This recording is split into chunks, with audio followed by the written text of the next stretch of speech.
अस्सलाम वालेकुम, सत श्री अकाल, नमस्कार दोस्तों। मेरा नाम डॉक्टर उमर सैयद है और आप सभी का आपके इस चैनल में बहुत बहुत स्वागत है। तो दोस्तों आज हम बात करने वाले हैं इस वीडियो में कपिंग थेरेपी के बारे में। कपिंग थेरेपी के ऊपर जो है काफ़ी सारे जो है क्वेश्चंस मुझे जो है ईमेल के थ्रू और जो है व्हाट्सएप के थ्रू आए थे। कपिंग थेरेपी के बारे में सर वीडियो बना दीजिए। तो दोस्तों उसी को लेते हुए हम जो है आज ये स्पेशल वीडियो जो है आपके सामने लेके आए हैं। तो दोस्तों आप इस वीडियो को एंड तक जरूर देखिए। तो चलिए दोस्तों शुरू करते हैं आज का हमारा ये वीडियो। तो दोस्तों कपिंग थेरेपी होती क्या है? तो दोस्तों कपिंग थेरेपी जो है दो प्रकार की होती है। एक होती है ड्राई कपिंग थेरेपी और एक होती है वेट कपिंग थेरेपी, जिसे हम हिजामा भी कहते हैं। तो दोस्तों ड्राई कपिंग थेरेपी में होता क्या है? तो दोस्तों ड्राई कपिंग थेरेपी में जो है कुछ इस प्रकार का जो है कप यूज़ किया जाता है। इसमें दो प्रकार के कप होते हैं। ये जो है प्लास्टिक का कप है और एक और कप आता है जो कि कांच का होता है, यानी कि ग्लास का होता है। तो दोस्तों डेमोन्स्ट्रेशन पर्पज़ के लिए जो है हम ये प्लास्टिक के कप को यूज़ करने वाले हैं। तो दोस्तों ये जो कप होता है ये कई साइज़ में आता है। ये जो कप मैंने होल्ड किया हुआ है ये 4 नंबर का कप है। इससे बड़े साइज़ के भी जो है कप आते हैं और इससे छोटे साइज़ के भी कप आते हैं। जैसे डॉक्टर का रिक्वायरमेंट होता है और जहाँ पर भी पेशेंट को लगाना है तो उसके हिसाब से जो है कप के साइज़ को जो है चूज़ किया जाता है। तो दोस्तों इस कप को जो है यूज़ कैसे किया जाता है? तो दोस्तों कप को यूज़ करने के लिए सबसे पहला हमें रिक्वायरमेंट होता है ये वैक्यूम पंप का। ये वैक्यूम पंप जो होता है एक तरह से नेगेटिव प्रेशर बनाता है इस कप के अंदर। जो कांच के कप होते हैं उसमें जो है फायर का यूज़ किया जाता है, यानी कि आग का यूज़ किया जाता है। एक कॉटन का स्वैब लिया जाता है जिसमें स्पिरिट होता है और उस कॉटन के स्वैब को जो है जलाया जाता है और वो जो ग्लास का कप होता है वो चारों तरफ से जो है पैक होता है। उसके अंदर जो है आग जब लगाई जाती है तो एक नेगेटिव प्रेशर क्रिएट होता है उस कप के अंदर और स्किन के ऊपर जो है उसे रख दिया जाता है। तो नेगेटिव प्रेशर होने की वजह से वो कप जो है स्किन से चिपक जाता है। लेकिन जो है अब वो टेक्निक जो है आउटडेटेड हो गई है। तो आज जो है हम इस वैक्यूम कप पंप के सहारे जो है इस कप को यूज़ करेंगे और जिस भी एरिया पे डॉक्टर यूज़ करता है इसे, जैसे हम डेमो के पर्पज़ के लिए मैं जो हूँ मैं अपने इस हाथ को जो है यूज़ करना चाहता हूँ। तो जो है इस हाथ के ऊपर जो है मैं हल्के से एक ऑलिव ऑयल आता है जिसे हम जैतून का तेल कहते हैं, उसे जो है अप्लाई करते हैं और फिर उस एरिया पे जो है हम इस सक्शन जो पंप है उसके सहारे इस कप को वहाँ पे अप्लाई करते हैं और पंप को जो है ऐसे खींचते हैं। तो इससे होता क्या है कि ये जो कप होता है इसके अंदर एक नेगेटिव प्रेशर क्रिएट होता है। जैसे कि आप देख सकते हैं ये कप पूरी तरह से जो है मेरे हाथ के ऊपर चिपक गया है और जब ये नेगेटिव प्रेशर क्रिएट होता है तो उससे होता क्या है कि आपके इस एरिया के ऊपर जहाँ पर भी यहाँ पे जो है खून का सप्लाई है वो पूरी तरह से उस एरिया में ज़्यादा बढ़ जाता है, जिसकी वजह से इस एरिया में आपको जो है थोड़ा सा खिंचाव महसूस होगा और यहाँ पर जो है खून का प्रभाव बढ़ जाने की वजह से यहाँ पर एक ब्लूइश कलर का निशान बन जाता है जो कि कुछ दिनों के लिए रहता है। उसके बाद में जो है ये निशान डिसअपीयर हो जाता है, मिट जाता है। और फिर हम जो है इस कप को वहाँ पर रखते हैं 3 से 4 मिनट के लिए।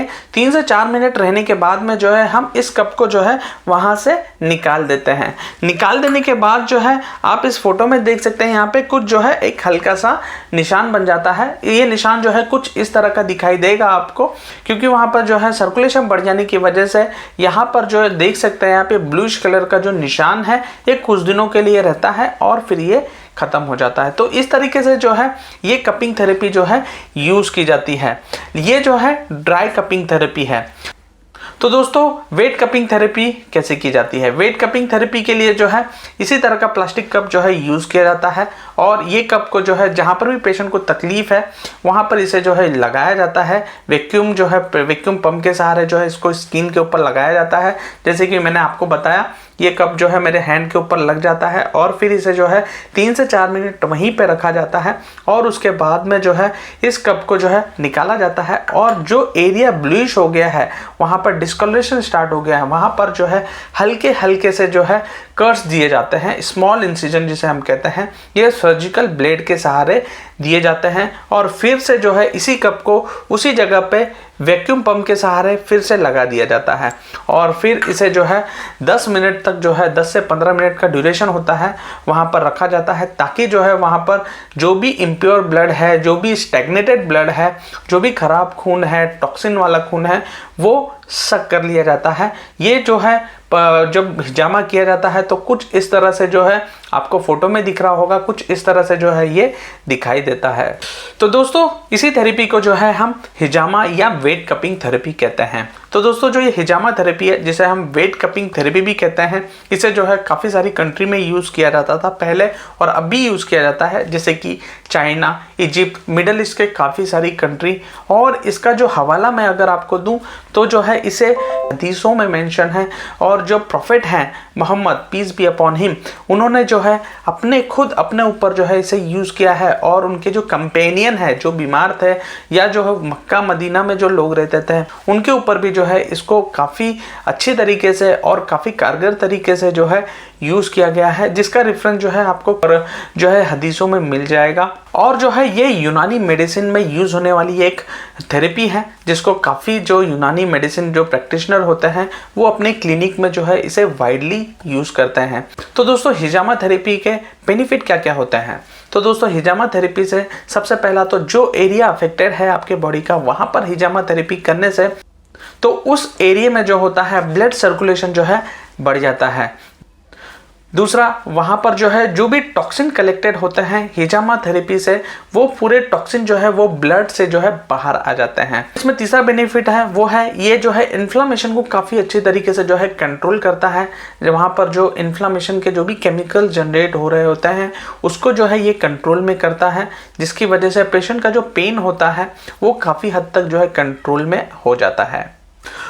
तो दोस्तों हिजामा को जो है सक्सेसफुली यूज़ किया जाता है हर किस्म की बीमारी में। ज़्यादातर जो है इसको जॉइंट पेन यानी कि जो आर्थराइटिस वगैरह के पेन होते हैं उसमें काफ़ी ज़्यादा यूज़ किया जाता है, जैसे कि पेशेंट को सोरेटिक आर्थराइटिस है या आर्थराइटिस है, या पेशेंट को ऑस्टियो आर्थराइटिस है, नी के ऊपर जो है पानी कम हो गया है और उसकी वजह से जो नी जॉइंट होता है वो एक दूसरे में घसने लगता है, पेशेंट के बोन के अंदर डिफॉर्मिटी आ जाती है, तो उन केसेस में सक्सेसफुली इसे जो है यूज़ किया जा सकता है। बहुत सारे स्किन के डिसऑर्डर्स होते हैं जैसे कि सोरियासिस, एक्जिमा, विटिलिगो, ऐसे केसेस में भी जो है इस हिजामा थेरेपी को जो है सक्सेसफुली जो है यूज़ किया जाता है।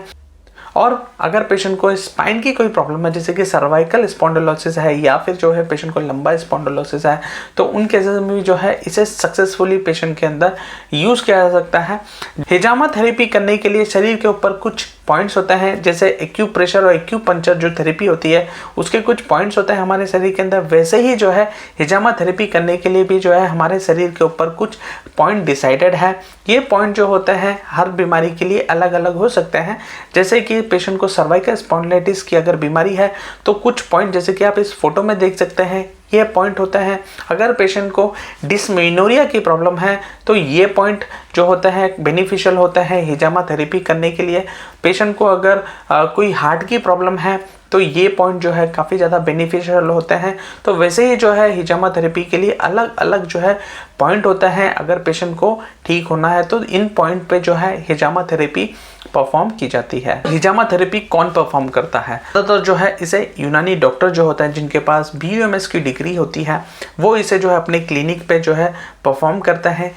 सबसे पहला है वो डॉक्टर जो है रजिस्टर्ड प्रैक्टिशनर होना चाहिए उनके स्टेट में, उसके पास रजिस्ट्रेशन का जो लाइसेंस का नंबर होता है वो उसके पास मौजूद होना चाहिए। और इसी के साथ में जो है जो भी डॉक्टर इसको परफॉर्म कर रहा है तो वो स्टेराइल प्रिकॉशन लेना बहुत ज़रूरी होता है पेशेंट के लिए।